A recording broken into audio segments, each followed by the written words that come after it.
The Inspired Insights podcast is for informational and entertainment purposes only and should not be considered health advice. This podcast is not intended to replace professional medical advice. Please note that this podcast may contain discussions on sensitive topics such as mental illness, suicide, and substance use. If you are experiencing a behavioral health crisis or need support, please contact the 988 Suicide and Crisis Lifeline by calling 988 or visiting www.988lifeline.org.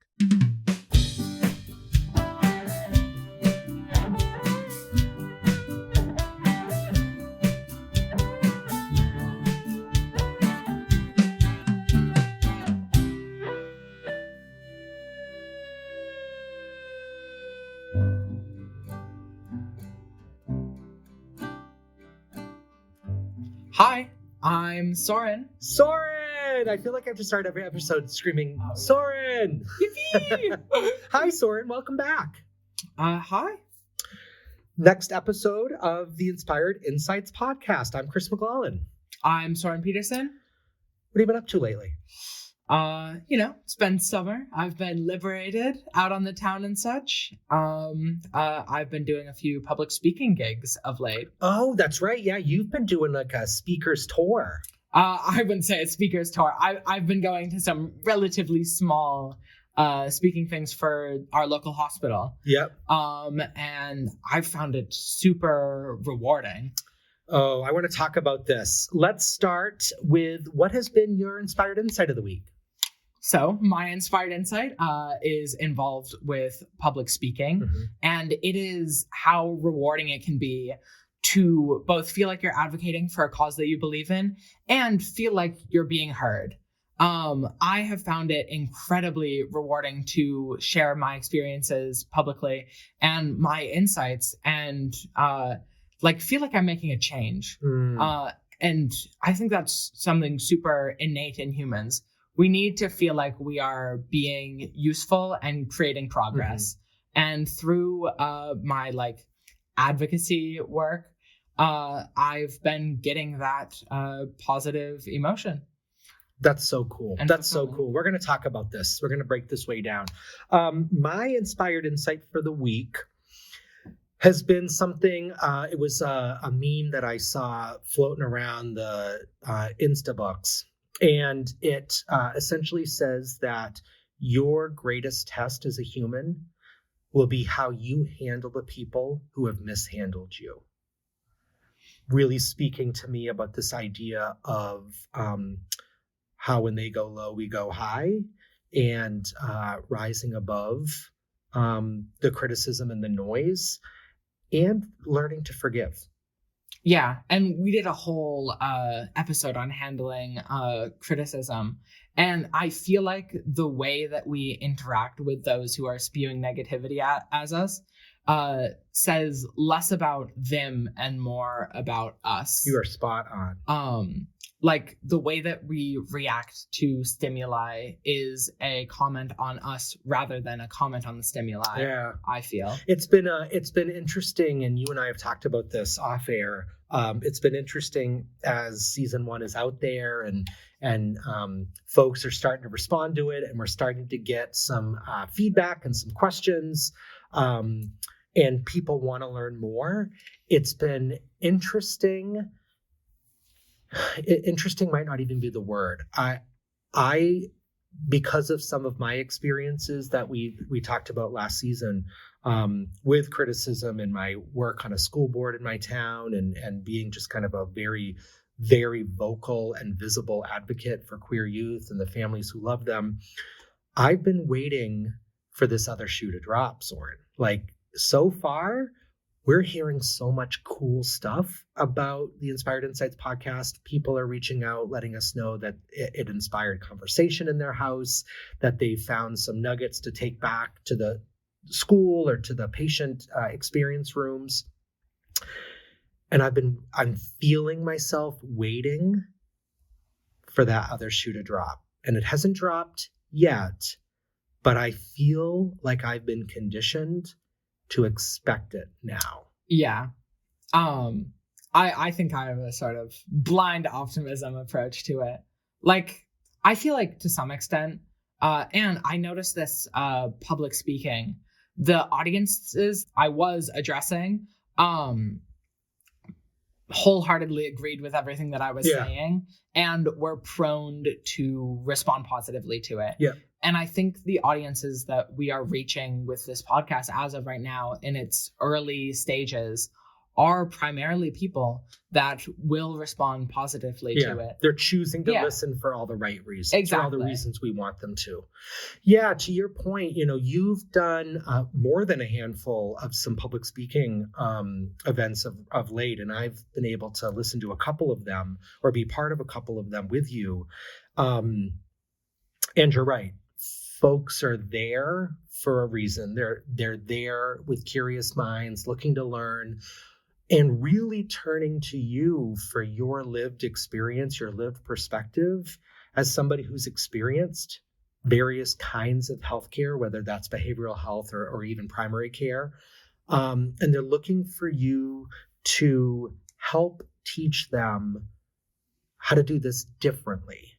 And maybe in that doing it differently, we can find better. Yeah. And I think it's very important for healthcare providers to listen to patients for feedback. But I think it's it's a fantastic opportunity. And B, I feel like unworthy to step up and critique these medical professionals on what they've been educated in. I don't feel like I'm really in a position to do that. I'm not esteemed enough. And yet I'm one of the few that are willing to speak publicly on it. That's right. Let me give you an analogy. And it's one of my favorite analogies to use when I talk about feedback in healthcare or feedback in some of these really nuanced fields. When you go out to eat and you order something on the menu, you're ordering it because you have it's going to be a new restaurant, a restaurant you've never been to, right? And you order something on the menu because you think you're going to like it. You have a sense of what's going to come in front of you. You have a sense of the ingredients, maybe the flavor profile. You might not know how to cook it, but you have a sense of what you're expecting. Yeah. And then they bring that plate out and they set it in front of you and they take the top off and go, ta-da! And it looks like complete dog food. Yeah. And you smell it and it smells like dog food. And you taste it, and I've not eaten dog food, but we have this imagination of what dog food might taste like, and it tastes like complete dog food. You're no chef. You're not an expert in culinary arts, but you still know what you like and you still know what you've come to expect. Yeah. You don't have to give the chef feedback on do more of this, less of this, add this, subtract this. But the feedback is, this was dog food. Never make this again. So that analogy for me is you don't have to be a Michelin star chef to be able to give feedback on what the experience of eating the food was like. Yeah. And that's how I view you as the healthcare advocate. I really like that analogy. And like, I do a little home cooking on my own. And I'm using that. I was mostly taught because I do know you cook. So I realized as I was using this analogy, I was like, dang, Soren's going to beat up on me because Soren does like to cook. But you get the direction of the analogy. Yeah. I totally get that. And I think like we can't always go to a restaurant. We need to be home chefs for ourselves. That's right. And the point of the analogy, my friend, was you can give feedback on something without being the expert. And so I know when you've been doing these this public speaking, you've gone into it and left with, who the heck am I to be telling Dr. So-and-so what to do differently? And my challenge for all of us is to think about, we don't have to be the expert to give our experience on the perspective. Yeah. How did this feel? Did it land? Did it not land? And some of your advocacy, especially lately, has been talking about what worked in your experience and what didn't work? Yeah. Like the other day, I got the opportunity to speak on a panel with 3 other mental health professionals, specifically in the gender affirming care space. And I was quite intimidated by it at first, but I think that I still managed to provide very valuable insights that were specific to my viewpoint and also broadly applicable. Yeah. And I think a lot of kids are afraid of sharing their viewpoints because for our entire lives, we've been dismissed because we're kids. We don't know anything about anything. Right. But I think in a number of spaces, our viewpoints are even more important than adults or experts to some extent. Yeah, well, it makes sense to me, especially talking about pediatrics, or in this case, aspects of gender affirming care or mental health treatment. It only makes sense to me, and this is part of my philosophy of care as a social worker and as a provider. I want to ask the people who receive my services how it felt in order to get the best feedback. Just because the textbooks say this is the way to deliver this service or this care doesn't mean it's going to land with especially some nuanced, unique populations. Yeah, I think it's super difficult to engage with an evidence-based approach in psychology, simply because people are so mentally diverse. And it's very difficult to have like a one-size-fits-all. Right. Like in psychology, we use diagnoses to put people in boxes and tailor their treatment based on the box that they fit into, rather than them as individuals. Yeah. And I don't think that that's a productive approach, but it's the easiest. It's the easiest. And one of the things I've heard you say in some of the speaking that you've done, of the education that you've been providing, is one of the things that you wish in your experience was that your provider built a relationship with you first, got to know you a little bit better before they slammed you in a box and moved you down the conveyor belt. Yeah. That it's such a deeply personal experience to receive behavioral health or mental health care, that one thing a provider might do differently is actually take the time to get to know you a little bit as a human. Yeah. And like, I don't feel like my voice was heard a lot when I was receiving treatment. So now I'm getting loud. Like through advocacy, I am making my voice heard. And it's something super liberating. And I think that kids should be getting loud about issues that they care about a lot more than they are. Yeah. And actually, one thing about the advocacy that I have been engaging with that I find to be somewhat perturbing is like the people who are there are prone to engage with these things and have heard similar things before. So it's kind of like an echo chamber. Yeah. I don't feel like I'm reaching new people or bringing new ideas to people. I feel like I'm bringing up the same ideas with a different tint to the same people. Yeah. Right. Yeah. Yeah. That's, I think, an age-old conundrum in doing provider education. You've helped me, you and some of your friends actually helped me develop a curriculum for LGBTQ plus affirming behavioral health care. And so the folks that take my courses, my trainings, aren't forced to be there, right? They're self-selecting into this. And so they, on day one, are open and receptive to this kind of feedback. They're not the folks that I'm worried about in this space. I'm worried about the folks who are opting out of this kind of education, who are a little bit more closed off to receiving feedback on, to put some of that ego aside. In the school setting, anybody that knows me knows that one of my soapboxes in education is it's great to teach teachers and it's great to teach principals and school social workers and guidance and nursing. I'm more worried about the bus drivers.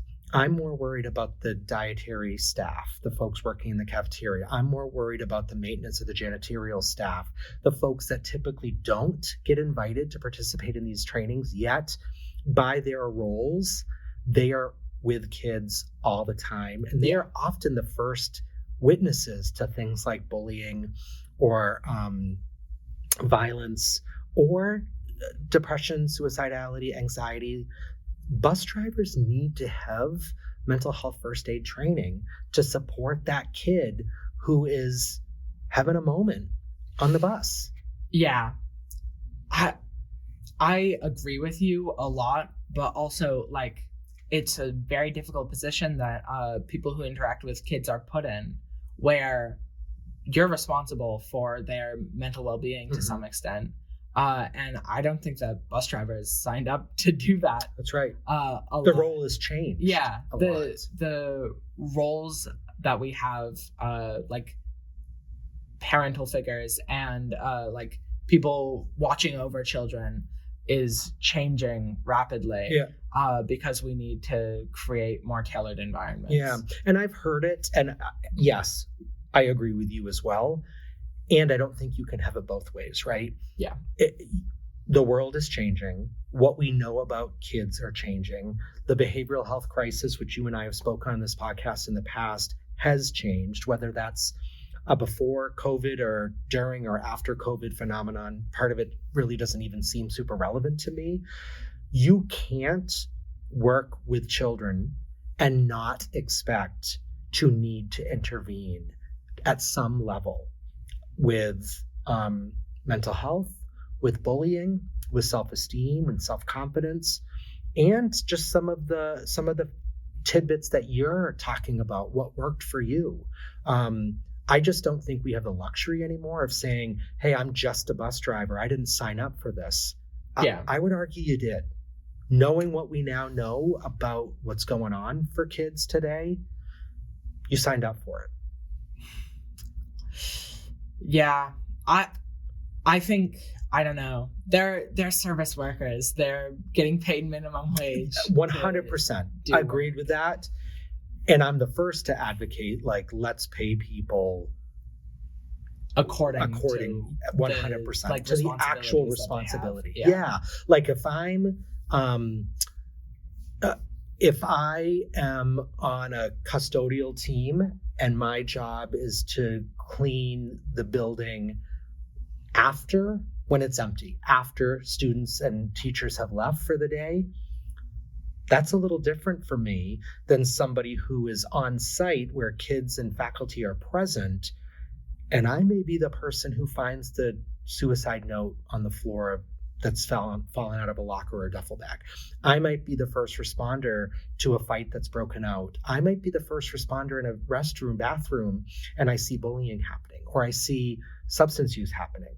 So the skill set of somebody who's on site with kids during the day is maybe different, to your point, than after school hours. Yeah. And maybe the compensation, because the training needs to be different, maybe compensation needs to reflect that as well. Yeah, I totally agree. Can I ask you a question? Go for it. What has been your inspiration to find this voice? What has led you to want to do this advocacy work? If you've listened to the podcast, you know I love to talk. And I love to think, and I like to think that I can impact others. And I love the idea of creating a positive impact. And I'm super grateful because I've been given these opportunities primarily by my mother, because she is was super involved in the space. And now through her connections, I've been able to come do some of these speaking events. Mm-hmm. I would say my muse for public speaking is the exhilaration and the showmanship of it. I really I've done theater my entire high school career and my middle school career when it wasn't COVID times. Mm-hmm. And I love being on a stage. I like all eyes on me. Not necessarily in my daily life, but I like being evocative as well. And like public speaking just makes me super excited. And like I was quite hesitant at first, but Mama provided me these opportunities. I was like, sure, yeah, I'll do it. Yeah. And now, especially after the panel that I did recently, I'm super excited. I want more opportunities. Yeah, it's getting you fired up. Yeah, I want my voice heard. Yeah. And it's like I need to carpe diem. I need to seize the day. Well, and to your point, so many youth don't feel comfortable sharing their perspective. And so when, like yourself, when there's somebody who's more comfortable, maybe more confident, or in the absence of comfort or confidence, the ability to put that aside momentarily to still get the job done. When those folks exist, I think there's a little bit of a calling that, yeah, I have a voice that I need to lend to somebody who might not be able to right now. Yeah, I think as kids, we have the children will be listened to if they shout loud enough. And I think a lot of adults now, given that our youth are in crisis to a large extent, are far more open to listening to our opinions, thoughts, and experiences. And we as youth need to take advantage of that to try to implement some of the changes that we want. Yeah. And I think like kids are not brain dead. We have opinions on things, right, and we want our voices heard. And we have very valuable insights. Yeah. And I think we need to realize that although in the past our voices haven't been that powerful, they're growing in strength. And we need to ride that wave and create the change that we want. Yeah, well, as somebody who's going to be 18 next year and voting age, with that, I think comes a responsibility to also get more informed and to start taking what might be these nuggets of an opinion into some tangible, actionable items that you can exercise before you turn 18, and then certainly when you turn 18 and start entering the voting world. Yeah, I totally agree. What's been your biggest discovery about yourself in your newly found role as advocate? My biggest discovery. I think I've discovered a passion for it to some extent. Yeah, and that you're good at it. I don't know if I'm that good at it. You're good at it. And I think I have discovered a world of people that will listen. When, like, I talk often about the viewership of this podcast. I don't, like, looking at the youth around me, I don't feel like youth will find this entertaining or something to engage with. But there are people that find what I have to say entertaining and valuable to engage with. And my discovery has been people who are interested in the same things that I am. Yeah. And it's super exciting for me, I feel. And let's take it to you, because you've been an advocate and a loud voice in the space for far longer than I have. What are some of the things that you've yielded and learned from your veteran status as an advocate? Great question. And I'm going to maybe do this a little bit of like old man on the mountain for you. When I first started doing public speaking and training and especially around queer youth and ways to better support and care for them, I experienced that echo chamber effect that you were talking about. Like the people in my audiences wanted to be there. They sought out this expertise. They were truly invested in changing their practices to do better for the youth that they are serving. Over time, I found that the audiences weren't so always so eager and willing to be there. That as DEI and B, diversity, equity, inclusion, and belonging efforts progress forward, as some of this training has become mandatory, and I'll get back to that idea in a second, some of my audience members didn't necessarily have a choice to be there. And that is reflected in their body language. That is reflected in their comments. That's reflected in their feedback, both directly to me and then in anonymous surveying afterwards. Like, I'm pretty good at, in a group of 30 people, if there's one person or two people who are clearly telling me non-verbally they don't want to be there, that typically matches their feedback on the evaluation forms afterwards. And so I think for me, it's been learning how to respond to the negative feedback, responding to the very intense criticism, and responding to the haters who think we're overstepping, who think that we need to get back to reading, writing, and arithmetic and all this stuff about gender and sexuality and blah, blah, blah, where we are indoctrinating the youth, we're grooming the youth, all of this stuff. And especially over the last 3 or so years, I've had to figure out my own skin around that. I've had to figure out how I respond to criticism, and how I respond to criticism externally, and how I respond to the criticism internally. And I will tell you, Soren, the internal response is much harder for me than the external response, because I can put on the professional Chris vibe, and I can smile, and I can thank you for letting me know. That's really helpful feedback going forward. I really appreciate your thoughts on the matter. And on the inside, I'm screaming or crying. I'm a quivering mess on the inside. So it's been that balance for me of finding these new skills. And I'm not perfect at it by any stretch. I think the old man on the mountain to you is those hater voices are out there. They're not yet in the crowds, but they will be. I really want it, actually. I really want to get the opportunity to reach people that disagree with me and find what I'm saying to be absurd and countercultural to the point of it being destructive. And I really want to have conversations with those people. Like, I would love to invite on to the podcast someone that wholeheartedly disagrees with everything that we stand for. And I would love cringing to have at deep that conversation with them.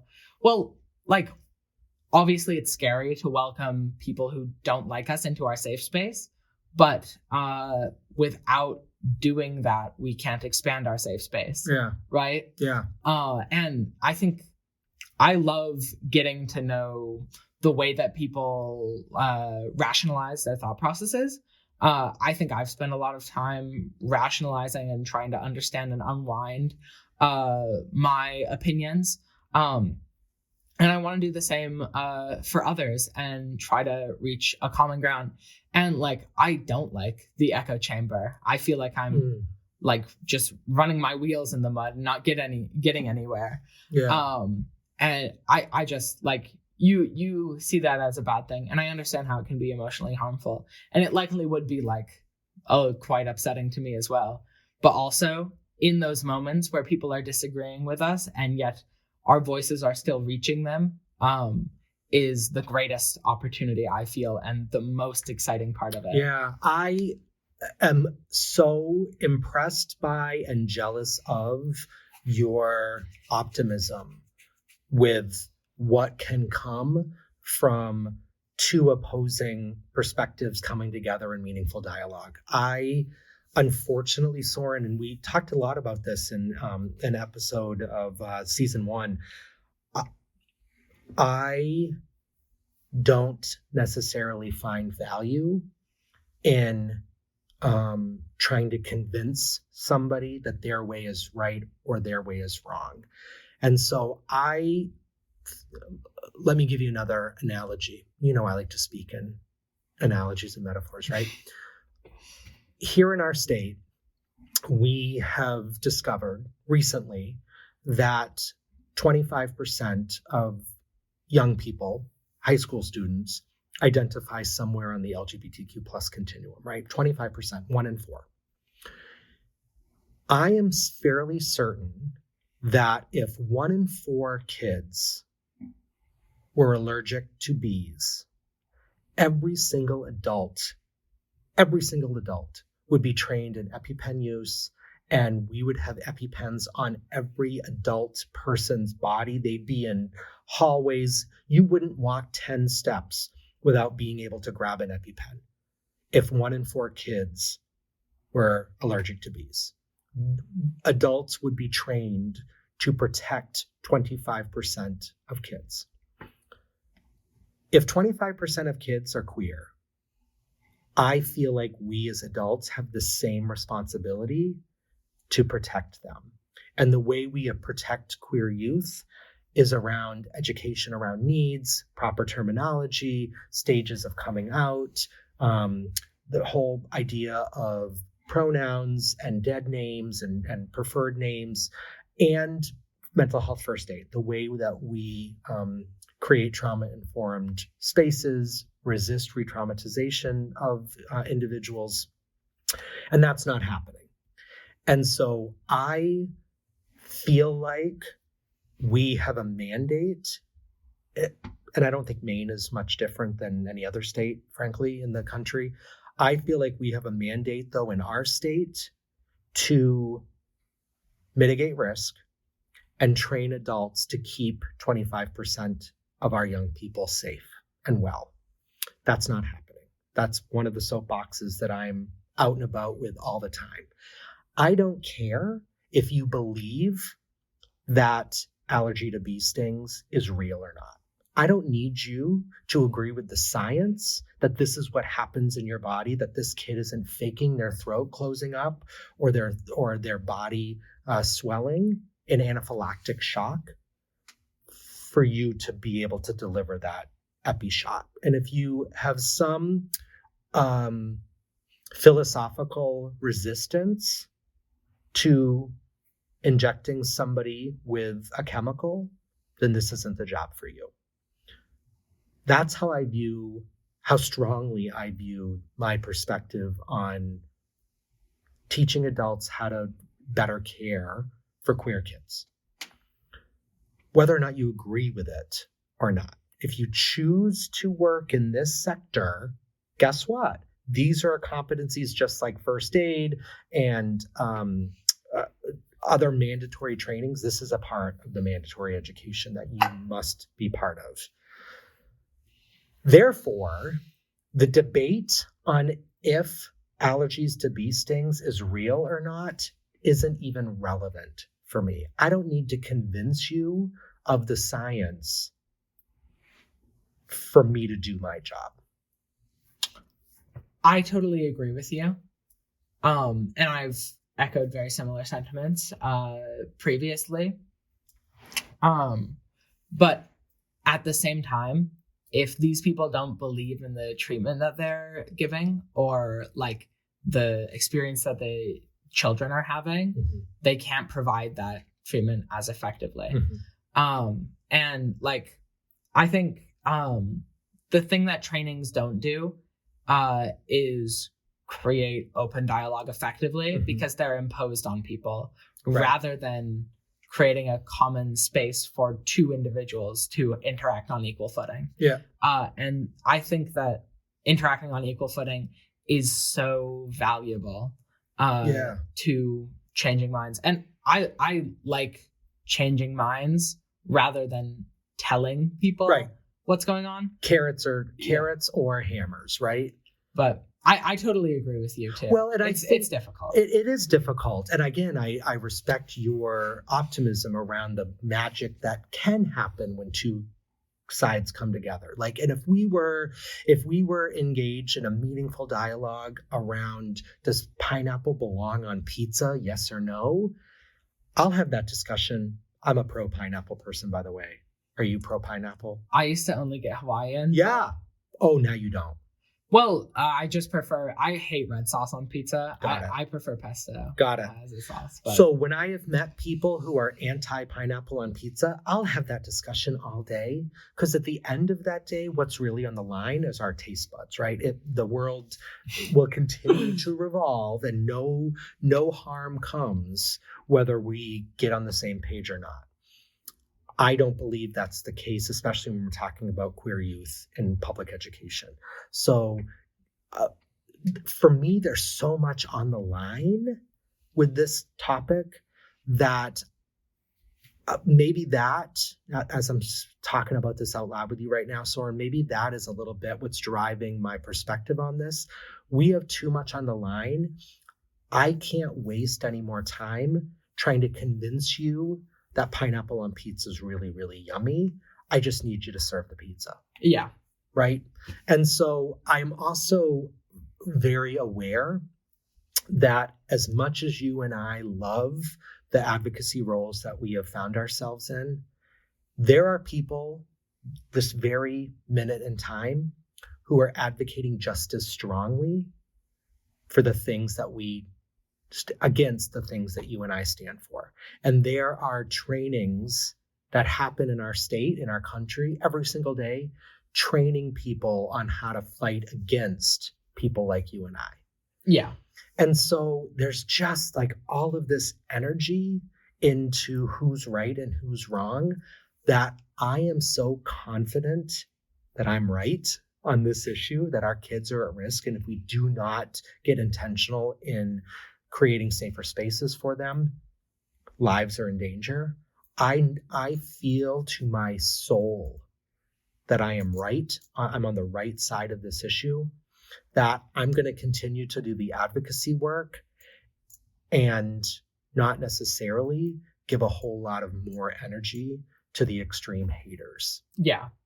Does that make sense? I mean, yeah. No, I totally agree. I love your perspective, and I want to get there. And if we're debating pineapple on pizza, great. When we're debating kids' lives, I just can't get my head around trying to convince somebody, especially, and I'm going to try to say this in a way that is as respectful as possible, because I truly do believe that diversity is important, and an element of diversity is religion. And an element of diversity is spirituality. And an element of diversity is people's relationship to their God.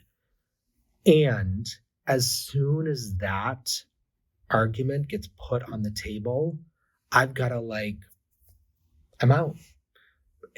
If the crutch of somebody's argument against what we're talking about is, well, the Bible tells me this, or God tells me that, it's really hard for me as a clinical social worker, as a member of the queer community, as somebody who makes a living doing this work. It's hard for me to go toe to toe with that. I love that. You love that piece, though. Historically, though, we can look at the day that, for example, the passages in the New Testament that people think are anti-queer passages that Paul writes about are, and obviously I'm not a biblical expert, are in the context of ancient Roman sexual normalities. Mm-hmm. And most of them are simply talking about how one should not be heavily promiscuous. Like a man should not be having sex with people in a similar socioeconomic status to him. And a lot of the more intense wordings are just straight up mistranslations, especially in the King James Bible. I know intentionally that Bible was regularly mistranslated in order to make it more representative of the worldview in medieval England. Mm-hmm. Which, I love having those arguments, because we can look at the historicity of these things, and we can look at the theological roots of modern religions to untangle these things. And you are 150 times more learned in this topic than I am, and that I ever will be. Like, I say this to my husband and other family and friends. At my age, the real estate going on up in my brain is pretty maxed. Like, and if I'm gonna, and I realize I am dripping with privilege when I say this, if I'm gonna fill up any gaps, any holes in the real estate of my brain, it's gonna be with like Taylor Swift. It's gonna be with like artwork. It's gonna be with like learning something new for the sake of me. I'm not interested. I don't have capacity in my brain anymore to fill in more real estate with religious passages or theology. I'm going to look to folks like you and young people like you that are coming in to this advocacy space to help me with that toe-to-toe piece.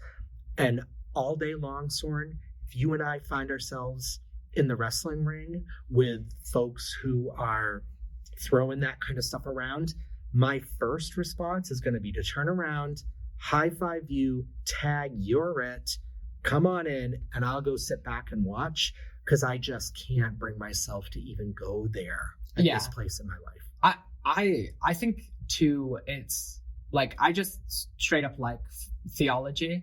I like engaging with it. Like, our school had a like Bible club before school. Mm-hmm. You've talked about this. I went there 5 or 6 times. I like it, and I like a lot of Christians. I think that they're lovely folks, and I don't think that like bigotry and Christianity are like tied. Let me be super clear.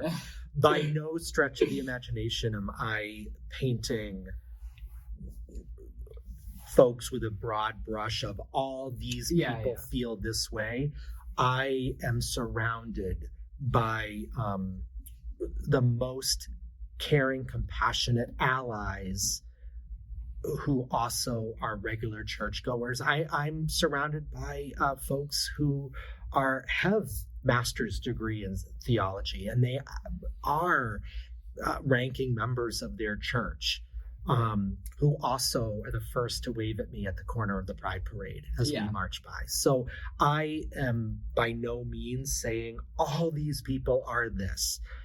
I have found some very loud critics. This is part of the downside of advocacy, right? Yeah. I have found some of the most loud voices trying to chop me down happen to also try to cite these passages, justify their given religious text. 100%. So I think that is one of the risks of being out there as an advocate. And I know as you continue this journey of advocacy and leveraging your voice, you're going to find some of those voices. And I love that you are already kind of ready, feeling a little bit more ready than I have been to take some of that on. I look forward to it. I do want to have conversations with people that thoroughly disagree with me, because then when I can change someone's mind, I feel like I'm really making progress. Yeah. Like, I feel like I'm in the weeds of it. Like, talking to my grandfather and my grandfather's wife, I think that I've transitioned the way that they view some of these things quite considerably through my conversations with them. And that is like, that one-on-one changing minds advocacy is the most exciting part of it for me. Yeah. And are you feeling okay for those moments in time where you're not going to be able to move the needle for them? Yeah. I don't resent them for that. And like, I think the more people perseverate on their opinions, the more entrenched they become in them. And I see this in myself. I see this in the people around me. And I like specifically in old people. I think that that's something that's very prevalent. It's confirmation bias, right? Yeah, exactly. We as humans have a tendency to seek out information that validates our current worldview. Yeah. And ignore or dismiss anything that might challenge our thinking.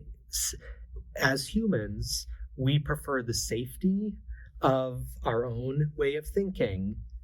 And when we are challenged, we can bristle, we can stiff arm, we can try to push it away, like kind of scratch at it like the tag in the back of a new shirt.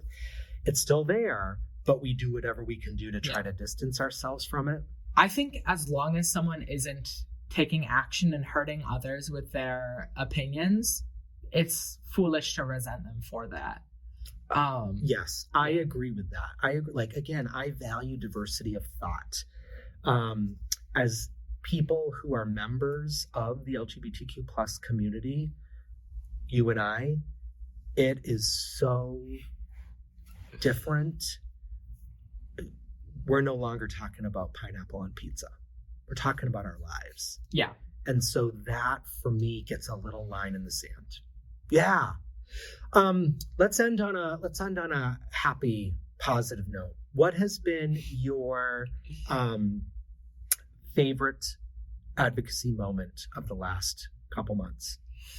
My favorite speaking engagement was when I got to do the panel brought together by our very own Derek Herder. Yes, my husband and our designer of the music for our podcast. Indeed.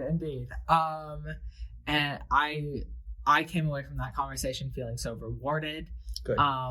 And so excited. And also another favorite advocacy moment for me was I was talking to one of my friends about the queer experience, and they were like, I never thought of it that way.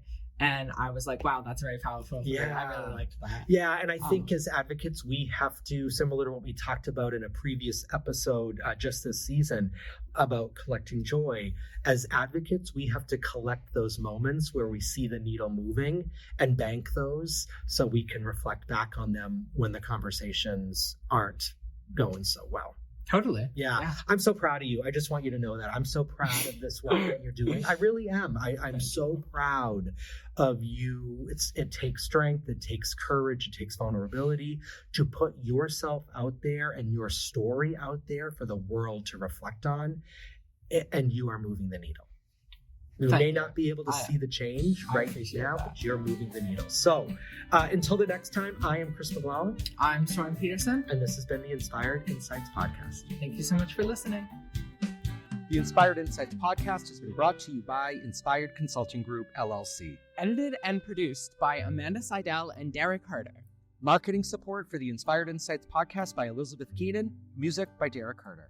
Please visit www.inspiredcg.com to learn more. Copyright 2024. All rights reserved.